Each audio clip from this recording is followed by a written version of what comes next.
Aš atlieku purškimus augalų šiltnamyje ir lauke taip pat visada būtent tada, kada mano augalai yra visiškai sveiki ir jokių pažeidimų ant jų nėra.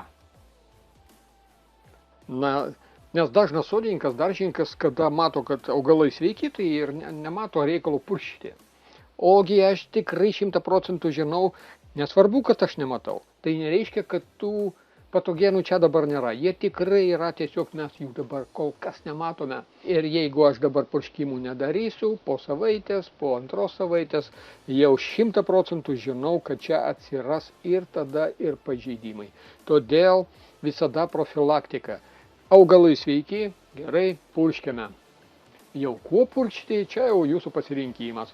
Aš pavyzdžiui naudoju Agro Eka Protect, kuris yra nenuodingas, o man labai įdomu, ar jūs purškiat profilaktiškai, ar vis dėlto kada atsiranda jau lygos. Ir antras klausimas man būtų labai įdomus, o ką jūs naudojate šiltnamyje prieš lygas ir prieš kenkėjus?